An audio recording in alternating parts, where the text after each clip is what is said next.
Hey, I'd like to welcome you to another episode of Mission Matters. My name is Adam Torres, and if you'd like to apply to be a guest in the show, just head on over to missionmatters.com and click on Be Our Guest to apply. All right, so today I have Virginia Lacayo on the line, and she's co-founder and CEO over at Massive Systemic Change. Virginia, welcome to the show. Thank you. It's really a pleasure to be here. First off, Virginia, I love the name of that company, Massive Systemic Change. Like, who came up with that one? It's pretty ambitious, I know, but that is kind of it's the culmination of a path of 30 years working on social change issues and systemic change. So I'm convinced that we got to the point in society that doing good things within the system is not longer enough. We need to change the system, and that's why we talk about massive systemic change. Wow. I can tell you're passionate for your topic, and I love bringing on passionate entrepreneurs onto the show. So great to have you here. And overall topic, we're going to be talking about intersectional leaders and really how that type of leadership has the ability and the potential to change the world. So I guess let's start with the basics here. So what are some of the traits that you feel an intersectional leader must have, and why is it important? For me, it's important to start to define where our current leadership paradigms come from. And that is the leadership paradigm that we are all immersed and that we learn in schools and from modeling, from learning from others, actually is very influenced and informed by four major forces or belief system. That is patriarchy, white supremacy, consumerist capitalism, what I call greed, somehow, fundamentalist religion. And the thing about the problem with that paradigm is that it reinforces structures and dynamics of power that are not only promote and sustain inequalities, but also actually hinder development, innovation, collaboration, and expansion in business. So I think that we need to challenge that paradigm. And the way we've been doing it, and a lot of people there are many leaders that really see some of the flaws of this leadership paradigm, and they're trying to challenge it. They focus on things like DEI programs, like, okay, we're going to embrace diversity, we're going to try to build equality and things like that. So there is a little bit of the feminist influence there to bring equality for everybody. That's important, but it's not enough. Because to really change a system and to really change a paradigm like that, we need to understand the dynamic of power that play in the system that reinforce inequality and oppression and discrimination. But we will not be able to change them if we don't understand at the same time how complex systems work and change. And that comes from understanding a little bit of complexity science theories, understanding systems.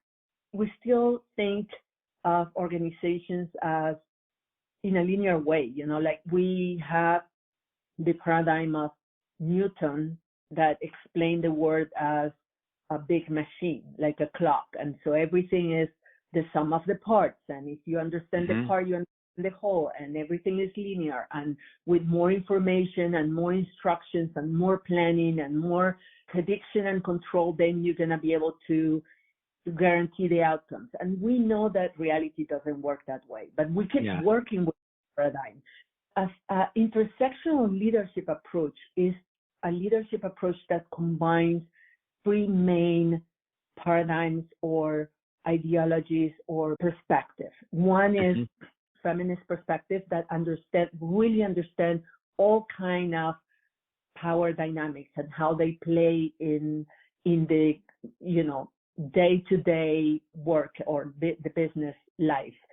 That's one paradigm. The other one is complexity science and systemic leadership skills that equip leaders to not only understand their organizations as a living organism, not as a machine, and to understand that as a living organism is constantly changing and evolving and adapting, and you have to adapt with them. And that means that you change your role from centralized power and direction and commanding and controlling to more of a facilitator and nurturer of a different kind of system and a different kind of systemic behavior. So we have the systemic feminist approach, we have the complexity science and systemic leadership approach, and then we have the neuroscience or mindset approach, because also as an intersectional leader is one that share or has the trait of what I call an indomable mindset. Indomable, the Spanish word that loosely translates into impossible to domesticate. And what I mean by that is that is a person, is a leader that has done the inner work to first decolonize their mind from all the socializing and limiting beliefs that society has imposed on us, and therefore is capable of overpower, let's say, all the influence that the context, the past, other people, but also their own mind might have over them.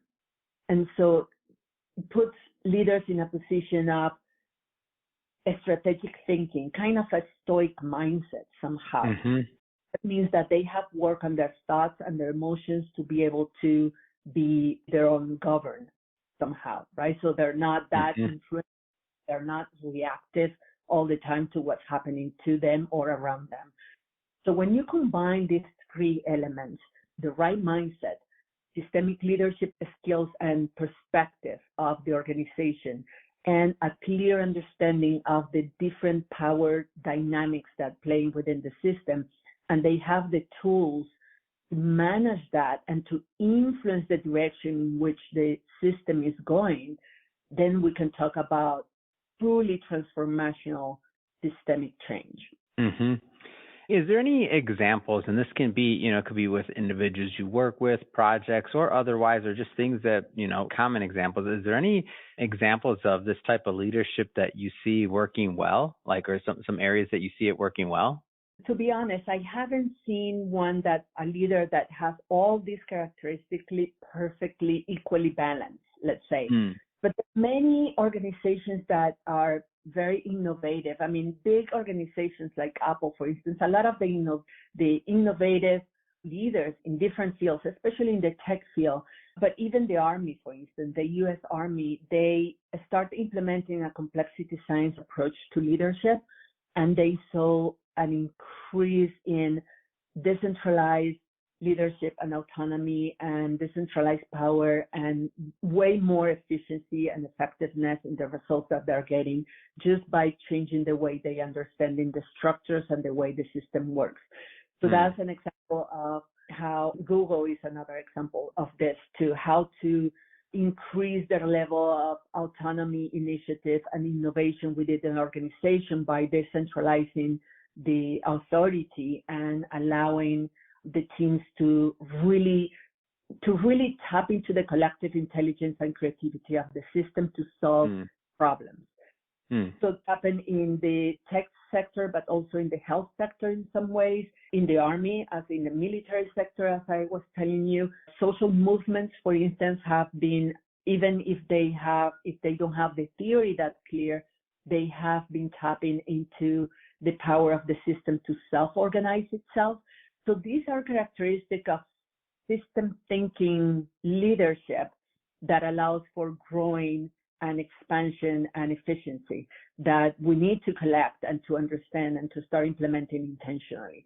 And the same thing for many organizations that are more conscious of their environment or conscious of, diversity, and they promote the liberation of people from all kinds of discrimination and oppression. And they have been using somehow also certain approach, let's say systemic leadership skills in their process of getting people involved and collaborating and connecting and embracing diversity for innovation. So you see some examples of these kind of approaches in different kind of organizations that have worked perfectly well and actually are giving amazing results. What I'm doing, and this is based on 30 years of, my doctoral program on communication for social change, plus all my expertise, becoming an expert on complexity science and being a feminist for many years and working with social movements and in all different sectors in 4 continents for 30 years. I've been studying all this, and I came to the conclusion that actually what we need now is to bring all these approaches that are having amazing results together in one leadership structure or leadership framework that combines all these qualities to get the best results we can get. So I know you said you've been doing this work for quite some time and building obviously your base of knowledge and your methodology essentially throughout the years. That being said, like, where did all that start? Like, was it from you were a kid, or like when did you get obsessed? I would argue, I don't know if obsessed is the right word or how, but like what influence or how, or like what got you on this path, like in the beginning? Because it's interesting because you've been building on this body of work for quite some time, and most people kind of don't, you know what I mean? I see it as, I know there's ups and downs and different zigs and zags, but nothing's linear, right? But like, what got you obsessed with this long enough to stick with it and build over the last 30 years? It's amazing. It's a great story. Oh, thank you. Well, we might need another podcast for that, but I'm going to try. I grew up in the middle of the war in Nicaragua. So I grew up facing all kinds of adversities. I imagine the war, embargo, and all those things. Yeah. But at this time was a period of hope and to understand the possibility, to really visualize the possibility of a different kind of society where everybody was equal. And the revolution at that time, the Sandinista revolution at that time, was promoting that vision of everybody's equal, everybody should have equal access and opportunities to be, to develop their potential and be happy and all that. The thing is that towards the end of the war, I noticed that even in a system that was utopian, in theory, some people were more equals than others, So the people that were less equal, I mean, everybody's equal, but some of them were more equals than the rest of us.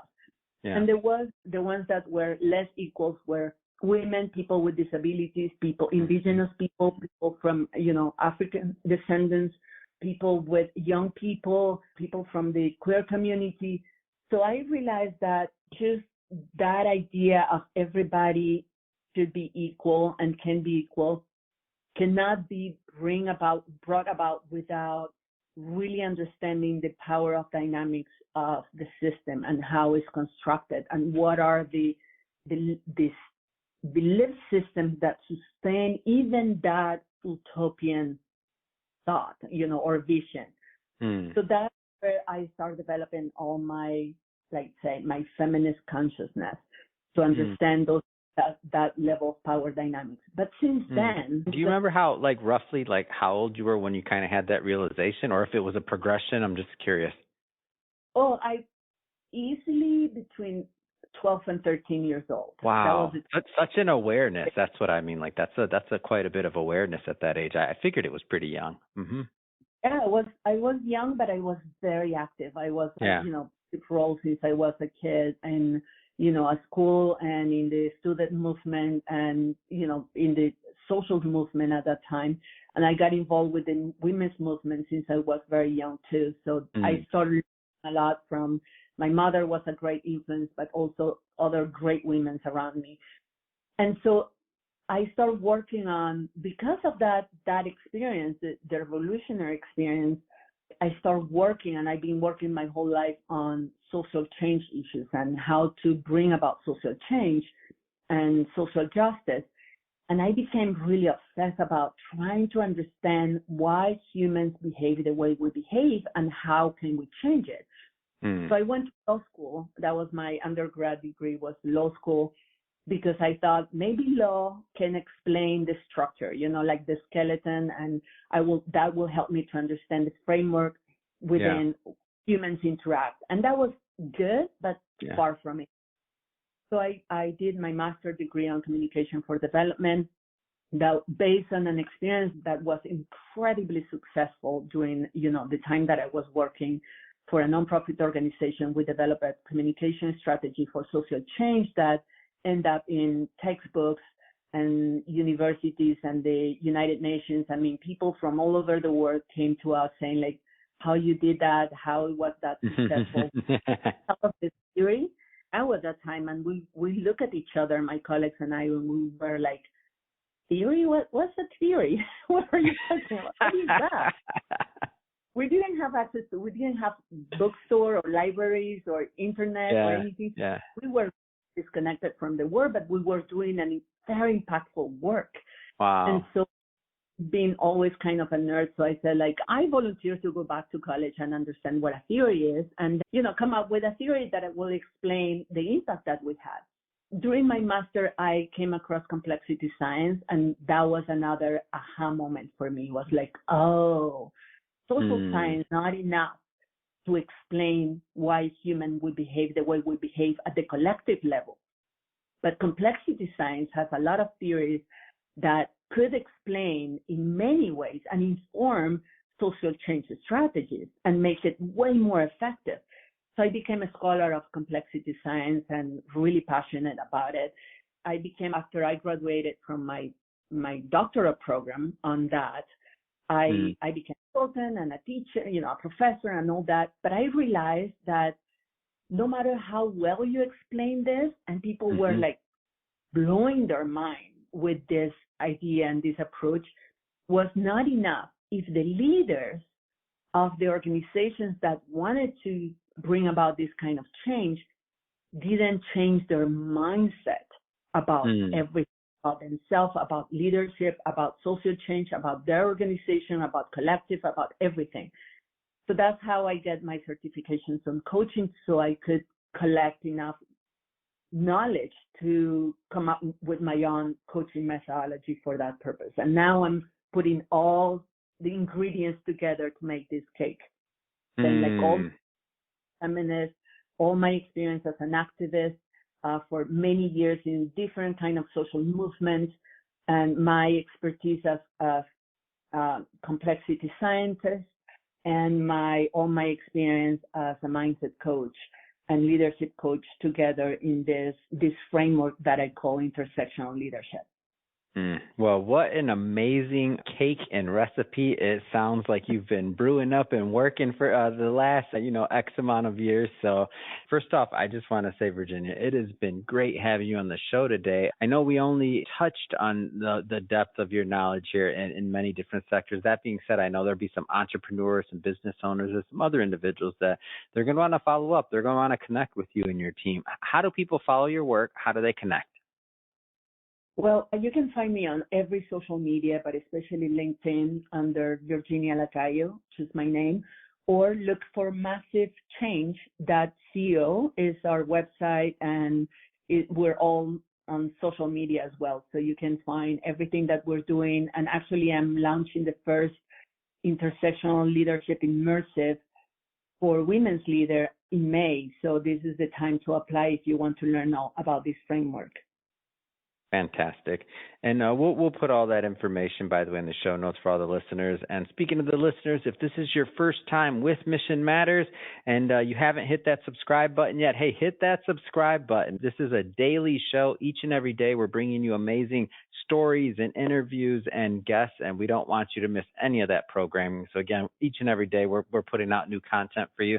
So hit that subscribe button so you don't miss it. And if you've been listening to us for a long time and you haven't hit that write a review button on Apple Podcasts yet, hey, we sure do appreciate reviews. So make sure to get that review in us as well, because again, we really do appreciate it. And Virginia, thank you so much for making some time for us today and coming on the show. Thank you, Adam. It was a pleasure to be here.